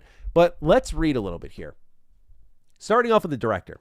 Again, we're at VGC here, where it says Assassin's Creed Hex director Clint Hocking has left Ubisoft as part of the franchise upheaval. Clint Hocking, the creative director of the upcoming Assassin's Creed game codename Hex, has left Ubisoft, VGC understands. The news was shared with staff this week in an internal meeting held by the Assassin's Creed franchise newly announced leadership team. Development on Hex will continue without Hocking, Ubisoft said. Jean Gustin, the new head of content for Assassin's Creed's brand, will take over the project as creative director. Gustin previously directed Assassin's Creed Origins and Assassin's Creed 4 Black Flag. Hocking has worked at Ubisoft across two stints, since 2001. Notably, he was the creative director behind Splinter Cell Chaos Theory, okay, Far Cry 2, okay, and Watch Dogs Legion. Watch Dogs Legion, it's like a mixed bag. I don't think the game gets enough respect, but at the same time, it wasn't super impactful to me. I do think the whole ambitious play as any NPC angle, gimmick, really gathered the right attention, and it was fun. But the open world was bad, and the missions were bad, and the story was really bad. Like, it was just a kind of a diamond in the rough in some ways. Like, it was flawed, but it had some type of appeal to it. But as you can see, I think compared to things like Splinter Cell and Far Cry 2, best days might be behind our guy, Clint Hocking. So let's keep reading. We sincerely thank Clint for his vision, creative contributions, and dedication over the years, and we wish him the very best in this next chapter, a spokesperson told VGC. Development on Assassin's Creed codename Hex continues with a seasoned team. The game will deliver something distinctive within the Assassin's Creed franchise. We look forward to sharing more information in the future. Announced in 2022, Hex was billed as a different experience, which focuses on horror elements. And then if you want a little bit of an update on when exactly we're going to see this, speaking of VGC, when the project was unannounced, Ubisoft's then franchise boss Marc-Alexis Cote said Hex was a bit further out than other announced projects, which included last year's Assassin's Creed Shadows. So that's what's going on here. We have lost the game's director, but in a sort of big gain here, you have the creative director behind Black Flag and Origins. And I think a lot of people find that to be very appealing. But at the same time, we've kind of seen this song and dance before with like Ubisoft pulling in the old guard for these upcoming Assassin's Creed projects and the fan base going, oh, they did this game. And so that can be great because I think they brought in the lead writer for Valhalla who had worked on some of the best Assassin's Creed stories. And people were excited about that. And Valhalla ends up being one of the most bloated Assassin's Creed stories of all time. It is the most bloated Assassin's Creed story. And I liked Valhalla a lot. But like, yeah, it has a lot of problems. And like storytelling was definitely one of them. I digress. We get into this interesting rumor here, which there's two angles I want to take. I want to talk about, of course, the new information on Assassin's Creed Hex, what it's targeting, its combat system. But there's also a leak as part of this that I'll just give you guys the heads up is story related. And I imagine Ubisoft will show this in a trailer at some point. But if you want to experience that, then I guess feel free to just step to the side here if you care about Assassin's Creed stories at all. I just wanted to be generous to those of you who are interested in that. Anyway, PlayStation Universe has the write-up on what Tom Henderson had reported here. They write, according to Insider Gaming's Tom Henderson, the upcoming Assassin's Creed Hex is now targeting a holiday 2027 release window. It was previously mooted as a 2026 release, with the developed team having now completely revamped the game's combat system. So 2027, that's a year jump. But when we see how many projects got canceled and delayed after the shakeup, this isn't too much of a surprise that like all these projects are getting moved out further and further. Again, like Assassin's Creed Black Flag was supposed to go gold, I think in February was the report, and come out in March as a digital-only release. And I think we'll still see that one soon, but it's been moved back enough where it's pretty significant, right? So we're seeing things like Hex move back as a result as well, as Ubisoft continues to restructure and reorganize. PlayStation Universe writes, speaking on the latest Insider Gaming podcast, Henderson, who has a long history of providing details on upcoming Assassin's Creed titles, which, yeah, I should throw this in here, like, he's got a lot of people on the inside of Ubisoft. This dude leaks everything related to Ubisoft. Anyway, he claimed that the alleged witchy powers of protagonist Elsa are still true, albeit only to a certain degree. He also stated that Assassin's Creed 2's Ezio Auditore was set to appear roughly halfway through the game to kind of teach her the ways of the assassins and all that kind of stuff. Okay. I say this as someone who likes Tom Henderson a lot. Why the fuck are we putting this out here, dude? Like, I mean, I know marketing usually spoils these things. Again, I look at Resident Evil Requiem and its last trailer at the State of Play, where we see Leon walk up to the RPD, and I'm like, really? You guys showed this one? Like, you could have shown Raccoon City, and that was more than enough, but, like, you showed that? And so I'm sure Ubisoft will show Ezio, who has been their poster child since Assassin's Creed 2 came around, and they continue to try to recreate him like they tried to do that in Unity. They just could not let go of Ezio. They continue to try to repeat it. So yeah, I'm sure if he's going to show up in this game, we'll know about it before it comes out on an official level. But like, when we already know release window, we're getting into the combat details in a moment here. Why are we putting actual story details like that? Not only that, but like halfway through the game. So if they don't reveal this information, we are now playing the game knowing that we're going to see him eventually. I don't know, dude. Crazy leak. I know that, I imagine I should say that Insider Gaming plays the whole any leak's a good leak because they leak trophy lists, which have all the story details. But they call them Insider Gaming for a reason. And so, again, I respect Tom, but at the same time, I'm like, what are we doing, baby? Nonetheless, he writes, while Henderson didn't say if this was still the case, he did reveal Ubisoft has completely revamped the series combat. They actually hired contortionists to come in and do mocap for it. There's going to be a lot of like acrobatics as well in the combat system, end quote. And so that ends what Tom had shared on the game here. And I do find this to be the most interesting aspect, like a more supernatural, action-packed Assassin's Creed, because I was one of the people who was championing like, move on from the more traditional Assassin's Creed, which has been stale for a while, into the RPG direction. I think Origins was a good experiment, and I felt like, my hot take, Odyssey did the best out of the three RPGs. I love Assassin's Creed Odyssey so much. And I felt like that combat system of like the ridiculous power moves and abilities worked enough.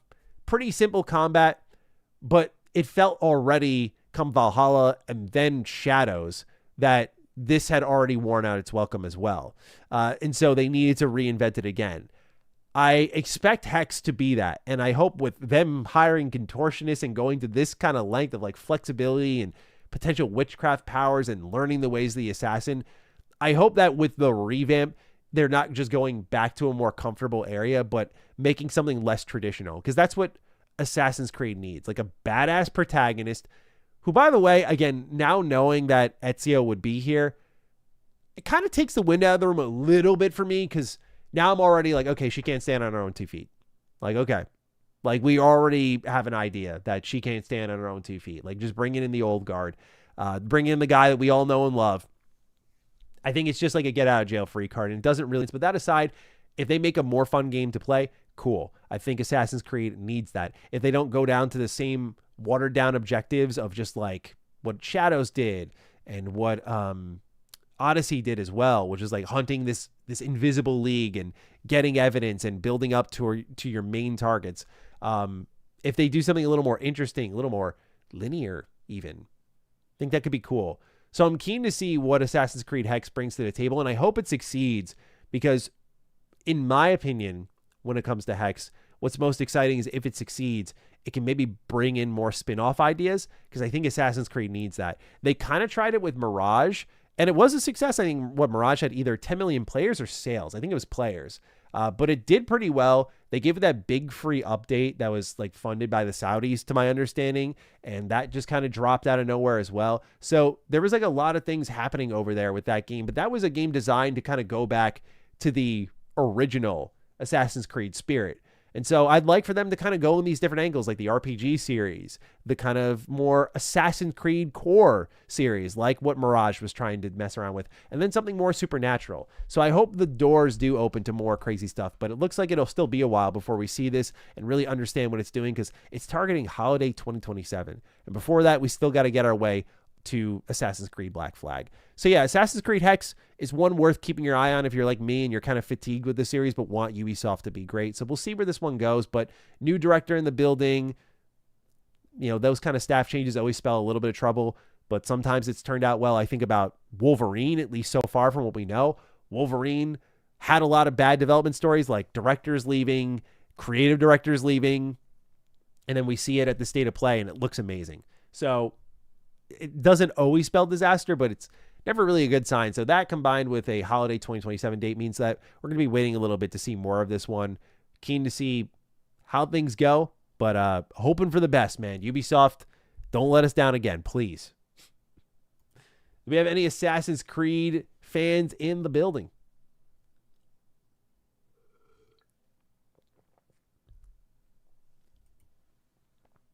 What do we got here?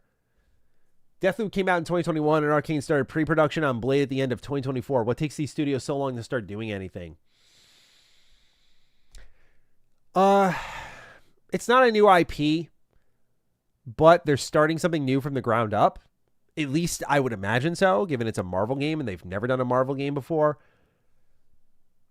Concepting, story, I agree. It should move quicker, I would imagine. But also I know that some things that you think can, I don't know, they have so many, like they have a whole library of stuff in their studio, animations, art assets. I don't know, dude. I'm trying to answer it without being disrespectful. I don't know. I really don't know what takes so long, though. I wish I did. I know some studios do move really quickly, but I look at like the Trail series that keeps kind of reinventing itself in interesting ways, and they put out games like every year, multiple games a year, and I'm like, I know it's a work ethic thing to a degree. I know it's a work culture thing to a degree, and I'm not talking about just crunch, but just like, this is what the studio expects of themselves. I know it's an asset reuse thing. How much are assets being reused? I definitely think some studios take funders for a ride and like give themselves an abundant amount of time because Rockstar has created this expectation of like, if we go for that long, we'll do great. Bethesda Game Studios being a great example of that. So I think it's a mixture of things, dude. Like I really, I don't know. I wish things move quicker, but just seems to be a lot of people are stuck in the mud. I miss Desmond. Why did they kill him off? Because people were tired of Desmond. This guy had been around for a while. It was time to go. It was time for a new story. And I agree with their choice. I think it was time for a new story, man. It was, by that point, 2007 to 2013, like, yeah, it was time.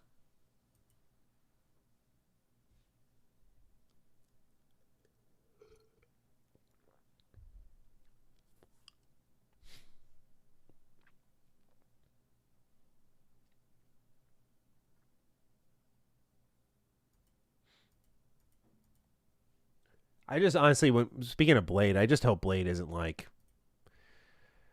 Deathloop was just not great. Just not at all what Arcane's capable of. I don't care if I sound like a hater, bro. That Deathloop should have been so much better. So much better. So much more reactivity. So much more freeform in how you approach it. So much more chaotic, more endings. Like there's no reason Deathloop should have been the game it was. And there's no reason it should have got the fucking reviews it did. But it did.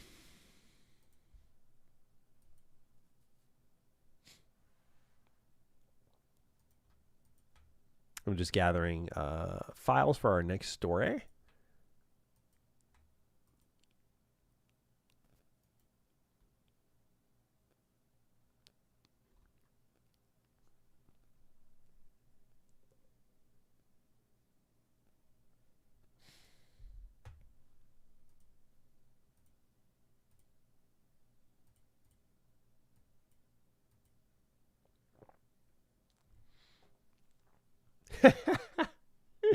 I hope Blade comes out. That'd be a start.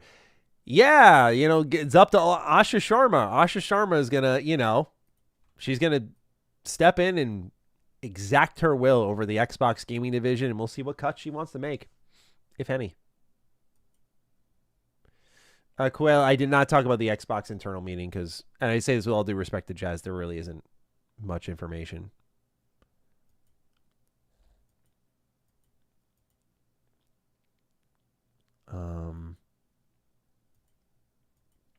Okay. Got everything I need for this next story.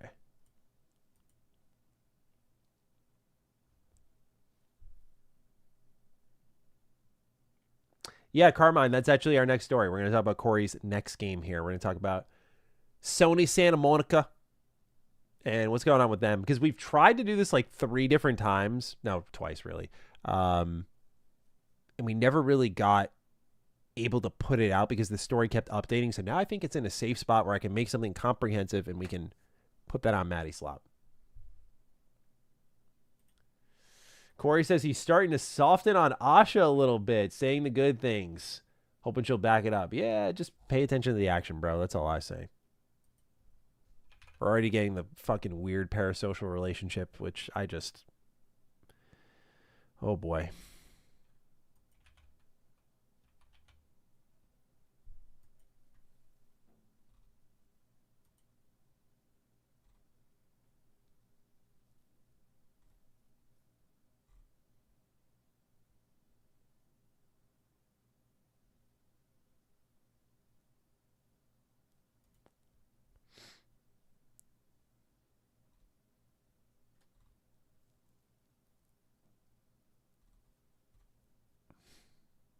Okay, you got everything up.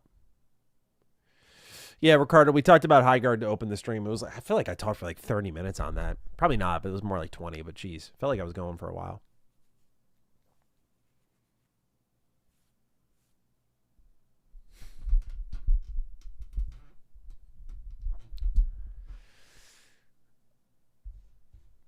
Okay. Let's roll into this third story here.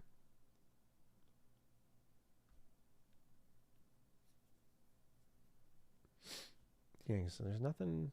Okay. Let's go for it. All right. Okay. Who's ready for another news story? Let's get into what's going on with Sony Santa Monica. Okay. So one of the big questions has been, what is Cory Barlog working on? We've seen every announcement under the sun from Sony Santa Monica, or leak under the sun from Sony Santa Monica. But what's eluded us for so long is, what is Cory Barlog working on? Is it a new IP? There were rumors that he was working on a sci-fi new IP, and that sounded really cool because, to be honest, like, Sony Santa Monica has dedicated their whole studio consistently to God of War. It's what brought them back from the brink. It's also what almost destroyed them. So it was kind of exciting to know, oh, here comes the God of War remake trilogy, and we'll get into rumors about what's going on with another God of War game. It's like, okay, a lot of God of War happening. Like, surely Cory is working on something different.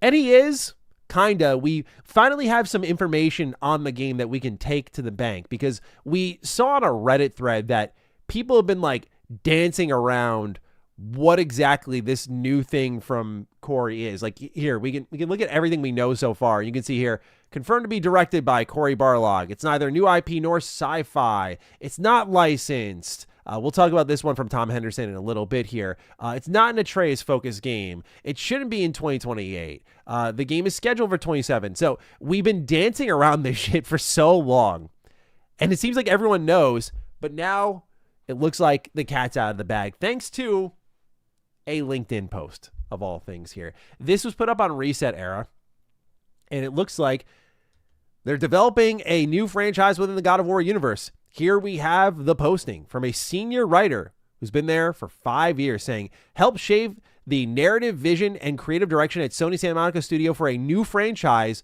within the God of War universe, developing characters, storylines, and original lore that expanded the acclaimed IP, integrated story with gameplay and world building through scripts and narrative content, collaborating across disciplines to deliver emotionally driven experiences for a global audience, contributed to a long-term narrative and franchise strategy.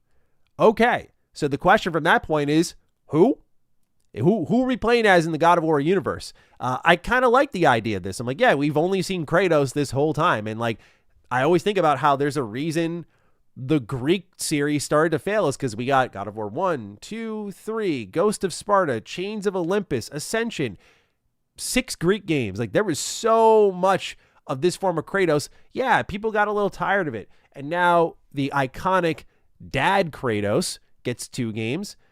Admittedly, I have not played and beat Ragnarok yet, but I'm going to before June because it seems like that's at least the limit to when this is going to get announced. But I'm going to try to get this one under my belt for additional context. But now we have an idea of who we're going to be playing as. And that comes from Nate the Hate, who is about as official as you can get on information. This guy has always been spot on. And we have the write-up here on Twitter. He says, here's what I have heard. Yes, this game is set within the God of War universe, and the lead character will be Faye. Gameplay is said to differ from the Norse God of War games, with more of a focus on action. The current plan is reveal it this year and release it in the first half of 2027, barring any sort of delay. Okay, so you're playing as Kratos' wife. How about that?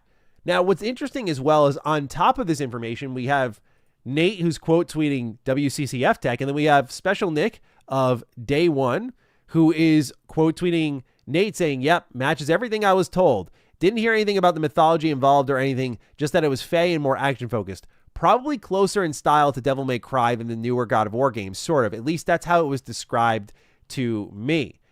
Which is obviously really interesting because for all we can kind of joke about with the Dad of War stuff, I feel like Sony Santa Monica is really cooked on their gameplay. And so that's exciting at the very least. But I can also say that ever since Schreier shut down the whole, it's not a new IP, it's not sci-fi, it's not licensed, I was like, okay, so we're kind of doing more God of War. I'm going to keep it on mind, but there is a level of like quiet disappointment because we've had so much God of War and it feels like this is like a move that they've tricked themselves into thinking is like risk averse, but it's still kind of qualified as a risk because we're building Faye as that new face within this God of War universe.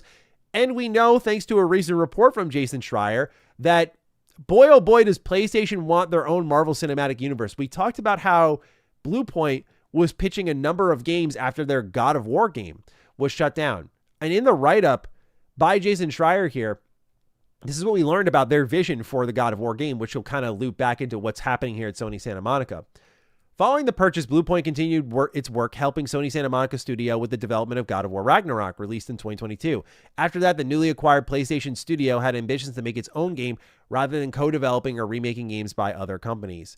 At the same time, Sony was all in on live service games designed for continual monetization after launch. One of those games would be Bluepoint's first original title under PlayStation, a live service game in the God of War franchise, which the organization hoped would support several sequels and spin-offs like its own smaller version of the Marvel Cinematic Universe.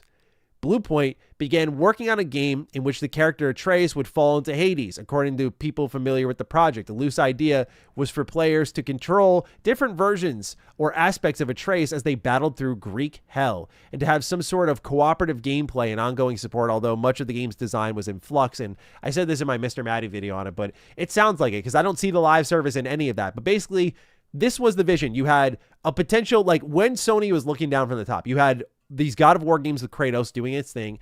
You had Bluepoint, who was going to make its own smaller version of the MCU with Atreus being the face of those God of War games. So they were not making a, again, God of War game, but a God of War franchise of their own. And now you've got Corey, who's working on another division of the God of War franchise where you're going to play as Faye, who is Kratos' wife, and go into whatever adventures as her. Again, interesting concept on the Devil May Cry style gameplay, at least the way it was described. That sounds really cool. That sounds a little bit more in line with OG God of War as well, but that's strange because we know they're remaking OG God of War. And that's why the disappearance of Bluepoint is still so baffling to me, because I'm just like, if you're now having Sony Santa Monica remake God of War, we're going to talk about another new God of War they're doing, and then they're working on a character-driven game in the God of War universe. It's very clear Sony wants this to be massive. If all I've said to you is anything to go by, and we haven't even talked about the elephant in the room, the TV show, which has had great casting so far, but we see its first shot here, which has been getting made fun of a lot online. And the lead actor for Kratos in this show said not to believe everything you see online. I'm like, excuse me, what? Like, this is from Amazon officially. And if you genuinely ask me how I felt when I first saw this image, by the way, I thought I was being a hater when I first saw this image. Because I said to a buddy privately, I was like, if you told me this is AI generated, I wouldn't be surprised, because the characters look fine, but they're like, this doesn't look like a Kratos action, but then like, it's to me the background, the foreground, it's the angle, and it's the slight hunch. Like, I don't know if it's deliberate or not, but it has a lot of AI energy to it. And the other thing is, like, dude, it's God of War. Like, this is what we're doing to show off God of War. The watching Atreus do something, like not fighting or something like that, or anger, or like a calm anger, like that sort of Kratos. But anyway, the point being, and my thoughts on the image aside, see all these different divisions of God of War that Sony has greenlit. New IP within the, or not, sorry, not new IP, but new main character within the universe. So a new God of War story. We're continuing Kratos' story. We also have a show. We had Blue Point trying to make its own live service thing. Like, Sony deeply believes God of War can be even bigger than it already is now. And this will be its greatest test, because we've been through a cycle of God of War fatigue before. We know how this ends with Ascension. So I think it's a wise idea to get into a new character, and I'll reserve full judgment, but I can't act like at face value that I don't see, like, oh, Corey's like a renowned director is working on something new, and like, it's just, you know, a new character within the universe that we've experienced a lot of. So I hope the angle they take is unique, and I'm sure, again, I'm not going to talk out my ass too much here. I'm sure by playing Ragnarok and understanding that vision more, I could see more potential in it. So I don't want to, again, comment too heavily, other than just at face value, it's a little bit of a tougher sell for me personally. Now, with that, again, Sony Santa Monica is working on more games than that. We already talked about the God of War remake for that trilogy, and we have information on that, but we also have information on this new mainline God of War game, potentially. And it's really hard to tell if, like, what Christopher Judge was talking about in a leaked clip that we saw online of him mentioning, like, yeah, our game's going to be revealed this summer, if that is going to be this new God of War game with Kratos, presumably, or is Christopher Judge going to be part of Faye's storyline as Kratos? Like, is he a side character? That's what I'm so interested to see how they're thinking about this. But nonetheless, what we have here is a clip that comes from Insider Gaming, and they're talking about what to expect from this Egyptian-themed God of War game. So let's take a listen here. There is the Metroidvania game in development, and then there's also a new mainline God of War game in development. I just want to pause for a second. I forgot about the Metroidvania game. Add that to the list of God of War titles. Okay, let's continue on here. But I think that like what Prince of Persia's got or whatever. Scimitar. Like yeah, there you go. Yeah. There is the Metroidvania game in development. Yeah, what you hear here is that there is an Egyptian-themed God of War game, and that's on top of everything else that's happening. So a lot of people, when they heard this, the original deduction was like, oh, Corey's working on something new entirely, because there's no way that we're going to like see two God of War games in development at the same studio, but they're going all in on that. Then we get another interesting layer. Sorry, can't talk. IGN reports God of War actor Christopher Judge says you'll be hearing about what we're doing probably late summer. The legendary voice behind God of War's recent iteration of Kratos, Christopher Judge, has teased when we'll likely get news about the franchise in late summer. According to a recording from streamer and YouTuber, I don't know how to say that, at Canada's Fan Expo, Judge, who may not have known he was being recorded at the time, we'll talk about that in a little bit here, confirmed that while he would not be playing in the remake, that role is for Kratos' original voice actor, T.C. Carson. He said, you'll be hearing about what we are doing probably late summer. So that sounds to me like Gamescom, by the way. The suggestion here is that Judge is back working with Sony Santa Monica on a separate God of War project, unrelated to the studio's early work beginning to remake the franchise's original trilogy and the new side-scrolling spin-off Sons of Sparta, which was largely made elsewhere.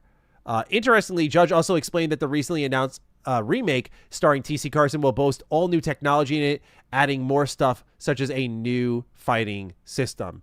And so that's a whole other can of worms that I wanted to talk about as well. But I think the first thing I really wanted to get out of the way here is, like, you're going to sneakily record Christopher Judge. Like, I feel bad for him because I know voice actors and actresses do this all the time. They try to, like, hook up someone at the convention with like a little something, right? Just a little bit of something, like just keeping it casual, talking transparently with them. And maybe at worst case scenario, they wander off the Reddit and they're like, hey, I'm someone you have no idea who I am. But guess what? Like Christopher Judge told me this is it, and this are happening. And people go, oh, yeah, right. And then when it happens later, it's like, see, I told you. That's like a cycle that I've noticed a lot of actors and actresses get into. There's a trust and they're excited about these things. Do I think he maybe been a little too trustful here with how much he was sharing across God of War Remake, reveal plans, all that stuff? Yes. But nonetheless, this adds some layers to it. And I think that, again, secretly recording this dude when he wouldn't have said any of this if he knew.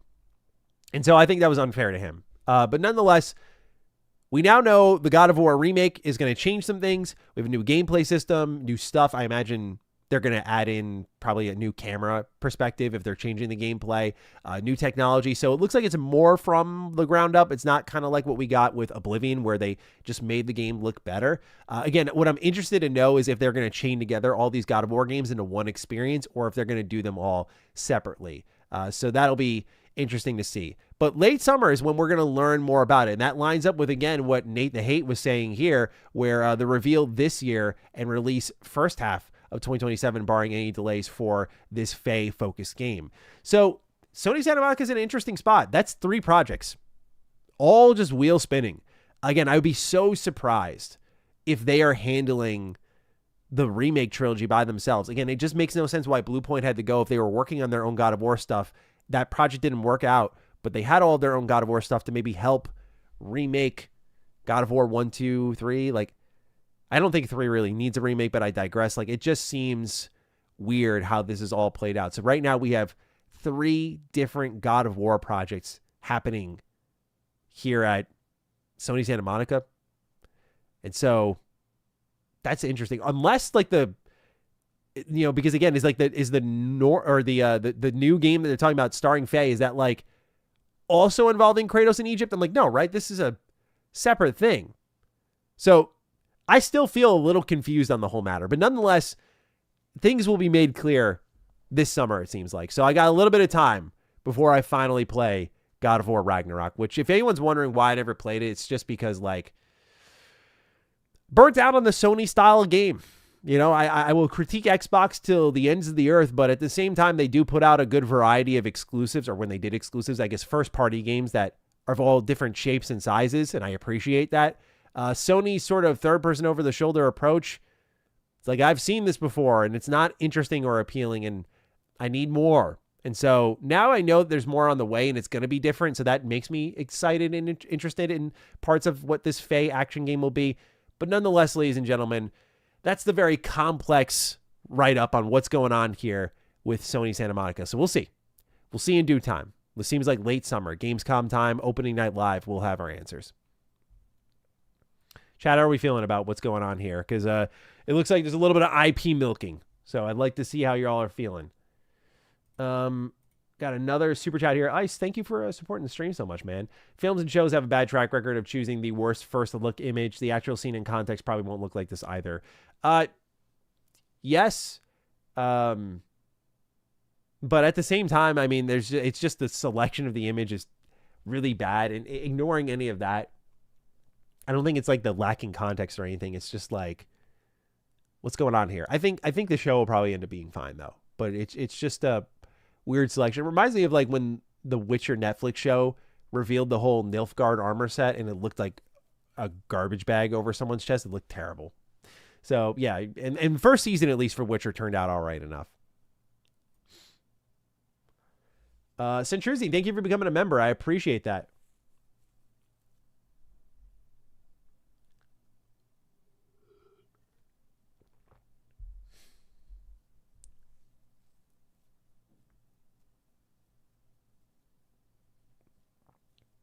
Thank you, Wolf Cup. I appreciate you. Glad to have you here.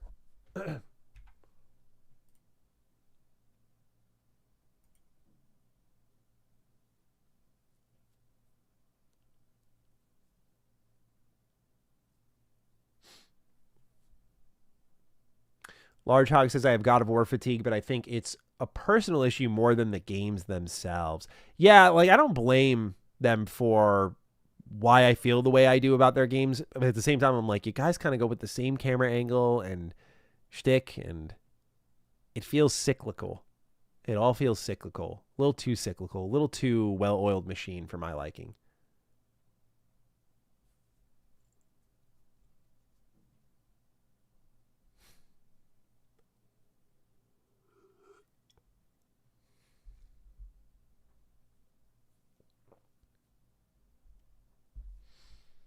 Anyway, that's our news stories for the day. I only had 3 for you guys. I had 4 originally, but because of what happened with the Fallout New Vegas story, we lost our 4th story. So we're done nice and early here today, man. Nice, efficient stream.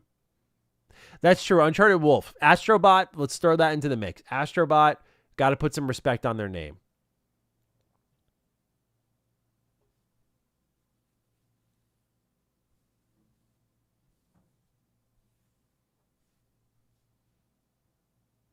Speaking of like random spin-offs and PlayStation games, what's going on with that Venom game? Didn't we hear that like there was a Venom game coming from Insomniac? That never really materialized, did it?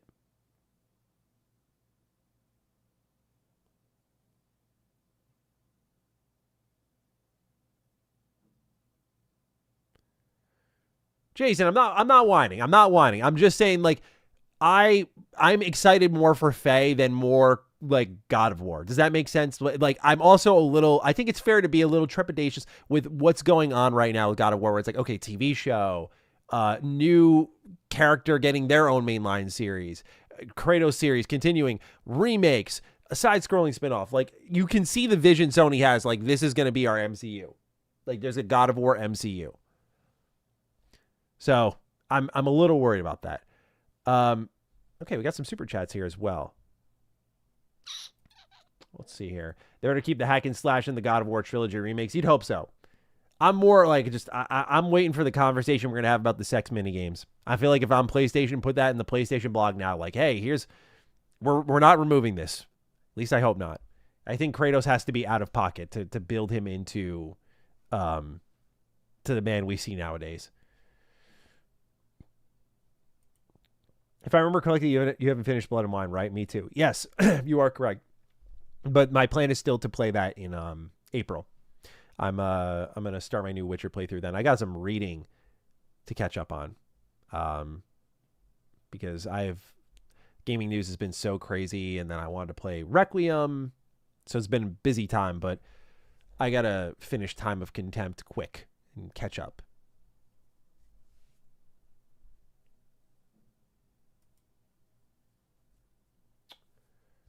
All right.